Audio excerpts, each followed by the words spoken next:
हाँ, good morning. Chapter 6 शुरू करेंगे, ऑफेंस अगेंस्ट द बॉडी, और इसमें हम कल्पेबल होमोसाइड पढ़ाएंगे आपको।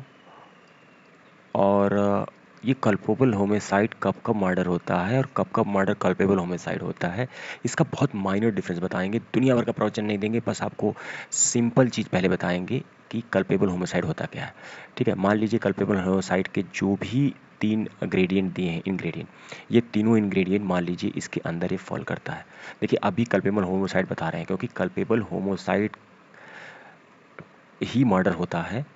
ये इसके अंदर अगर आप कभी मैथ पढ़े होंगे वेन डायग्राम टाइप का, तो उसमें है कि all culpable homicide is murder, but all murder is culpable homicide, but all culpable homicide. क्योंकि देखिए ये वाला इलाका, ठीक है, जो कल्पेबल होमोसाइड तो है लेकिन मर्डर कहाँ है। लेकिन अगर इसकी बात करिए तो ये वाला सैडेड रीजन जो है मर्डर में भी आ रहा है, कल्पेबल होमोसाइड हो रहा है। तो कौन सी ऐसी 4 कंडीशन हैं जो कल्पेबल होमोसाइड को मर्डर बनाएंगी, और कौन सी ऐसी 5 एक्सेप्शन हैं जो मर्डर को कल्पेबल होमोसाइड बनाएगा। ठीक है, इसको बहुत ही बारीक से मैं आपको बताऊंगा इसी डायग्राम से, वन बाय वन। आप ऐसे एग्जाम में लिख सकते हैं और मेरे हिसाब से आप बेटर रिप्रेजेंट कर सकते हैं। तो वो 3 चीज़ जो कल्पेबल होमोसाइड को प्रूव करती है, पहला intention of causing death. Intention होना चाहिए कॉजिंग डेथ का, और ये मर्डर में भी आपको मिलेगा, लेकिन ये इंटेंशन वो इंटेंशन से ज़्यादा इंटेंसिटी का होगा। ठीक है, दूसरा है with intention causing bodily injury. ठीक है, बॉडली इंजरी, यहाँ पे भी बॉडली इंजरी आएगा, मर्डर में भी बॉडली इंजरी आएगा, लेकिन वो बॉडली इंजरी थोड़ा कम इनसे, मर्डर में ज़्यादा इंटेंसिटी का होगा। और तीसरा with the knowledge that it likely to be such act. ठीक है, मतलब आपके नॉलेज में होना है कि आप जो ये एक्ट कर रहे हैं, नॉलेज ऑफ सच एक्ट। ठीक है, ये एक्ट से किसी की, ठीक है, मृत्यु कारित हो सकती है। लेकिन आप देखेंगे तो लाइकली लाइकली लाइकली लिखा हुआ है। ठीक है, लाइकली हो सकती है, लाइकली का इस्तेमाल किया हुआ है। तो ये वो 3 ग्रेडियंट है जो आपको कल्पेबल होमोसाइड प्रूव करते हैं, लेकिन यही 3 कल्पेबल ग्रेडियंट आपको मर्डर में भी मिलेंगे। ठीक है, तो वो उसको समझाने के लिए देखिए, आपको जब भी मैं आपको बताऊंगा, जैसे मान लीजिए कल्पेबल होमोसाइड है और ये वाला रीजन है आपका मर्डर। ठीक है, अब यहाँ पे भी वही मिलेगा आपको, causing intention to causing death, bodily injury and knowledge of such act. ठीक, वो यहाँ पे भी मिलेगा आपको, लेकिन उसकी प्रवणता ज़्यादा होगी। और हम ये देखेंगे कि कब कब वो 4 कंडीशन जिसमें कल्पेबल होमिसाइड मर्डर हो जाएगा, ए, बी, सी एंड डी। और दूसरा उसमें देखेंगे हम, दूसरा मतलब जो दूसरा पार्ट देखेंगे उसमें ये देखेंगे कि ये मर्डर है और ये कल्पेबल होमोसाइड। इसमें 5 ऐसे एक्सेप्शन देखेंगे। मैं आउटलाइन बना रहा हूँ, मर्डर टू कल्पेबल होमोसाइड की साइड आ रहा हूँ। इसमें ये देखेंगे कि कब कब murder, exception 1, exception 2, exception 3, exception 4 and exception 5। तो हम देखेंगे कब कब कल्पेबल होमोसाइड मर्डर होता है और कब मर्डर कल्पेबल होमोसाइड होता है। तो पहले आप कल्पेबल होमोसाइड को समझ लीजिए। ठीक है, उसके बाद वो मैं आपको बहुत ही एलोबरेट फॉर्म में बताने का प्रयत्न करूंगा। ठीक है, इसका इलस्ट्रेशन देख लीजिए। पहला लिखा है ए ले स्टिक ऑफ टर्फ। ठीक है, मान लीजिए आपने ये गड्ढा कर दिया और उसको किसी से ढक दिया, लेकिन आप इंजरी तो चाहते थे, लेकिन किसी पर्टिकुलर इंसान की इंजरी नहीं चाहते थे। Intention to there was causing death, ये इंटेंशन चाहते थे कि कोई आ जाए, गिर जाए, मर जाए, लेकिन आप ये नहीं चाहते थे कि कौन आदमी मरे। ठीक है, तो ये नॉलेज तो था कि गिरने से मृत्यु हो सकती है, लेकिन किसके गिरने से मृत्यु हो सकती है आपका ये इंटेंशन नहीं है। तो यहाँ पे कल्पेबल होमोसाइड होगा। दूसरा, ये इलस्ट्रेशन मैं आपको बता रहा हूँ,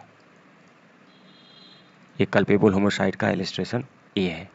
अब इलस्ट्रेशन बी क्या कह रहा है? इलस्ट्रेशन बी कह रहा है कि A know Z behind the brush, कह रहा है कि ये झाड़ी है, ठीक है, इसके ये इधर बी छुपा हुआ है। ठीक है, और B does not know it, A intending to cause, B को नहीं पता है कि ए हमको जो है मारना चाहता है। ठीक है, induce B to fire at brush. ठीक है, कह रहा है A know Z to behind the brush, B does not know. A intended to cause no. Knowing the likelihood to cause ZD induce B fire. B fire and here B may be guilty of no offense, but A committed the offense of.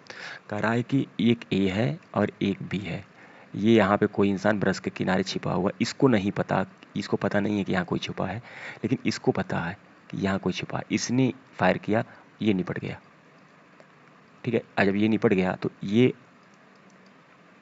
No crime और ए culpable homicide, ठीक है। अब इसका last illustration कहता है कि A by shooting a fowl with intent to kill a steal, ठीक है। एक फाउल चिड़िया को मारना चाह रहा है, ए जो है एक फाउल टाइप की चिड़िया को मारना चाह रहा है, किल बी, ठीक है। उसने क्या किया कि अब तीसरा क्या है इलस्ट्रेशन, उसको आप समझा दे रहे हैं हमको। वो कह रहा है कि भाई ये है पेड़, ठीक है, और ये है झाड़, इधर है बी बैठ के लैट्रिन कर रहा है, ठीक है। अब ए है, ये इस चिड़िया को मारने की कोशिश किया, तो इसने फायर किया, तो जो उसके छर्रे थे बंदूक के वो छिटक के गए, इसको लगे और ये डाई हो गया, ठीक है। तो ये चूंकि इसको मारना भी नहीं चाहता था और इसको पता भी नहीं था कि ये इसके जो है पीछे छुपा हुआ है, ठीक है। तो लिखा है he was not guilty of culpable homicide as he not intended to kill B, ठीक। तो ये जो है कल्पेबल होमिसाइड का नहीं होगा गिल्टी, ठीक है।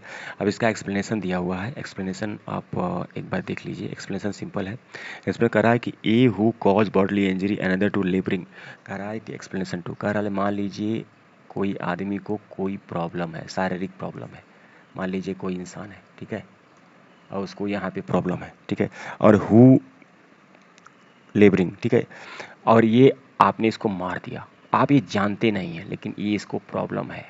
यदि आप ये जानते और मारा तो ये मर्डर हो जाएगा, और नॉट नो आपने मार दिया और वो मर गया क्योंकि वो छोटा ही तमाचा था। मान लीजिए किसी को एक थप्पड़ मार दिया आपने और उसको पहले से ब्रेन की प्रॉब्लम है और गिरा मर गया, ये आप जानते हैं तो ये मर्डर होगा, और नहीं जानते हैं तो ये कल्पेबल होमिसाइड होगा, ठीक है। एक्सप्लेनेशन 2 देख लीजिए। एक्सप्लेनेशन 2 कह रहा है कि where cause is by bodily injury person who such bodily injury has been deemed to although restoring, कह रहा है कि आप किसी को बॉडली इंजरी दिए और ये कह के नहीं बच सकते कि अरे वो तो हॉस्पिटल के बगल में था, अगर उसको जल्दी से ले गया होता, रिस्टोर कराया गया होता तो वो नहीं मरा होता, ठीक है। तो आप कल्पेबल होमिसाइड के वो होंगे। तीसरा यही है कि यदि माँ प्रेग्नेंट है, उसके पेट में बच्चा है, आपने उसको मारा और माँ बच्चा मर गया, तो ये होमिसाइड नहीं होगा, होमिसाइड नहीं होगा, ठीक है।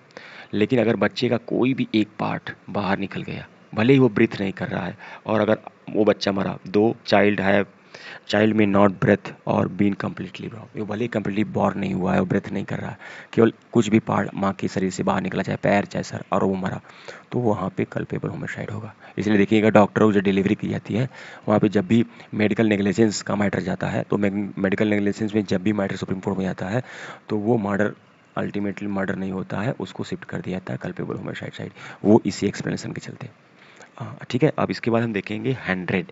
अब कब मर्डर होता है और कब मर्डर कल्पेबल होमिसाइड होता है उसको हम लोग देखेंगे।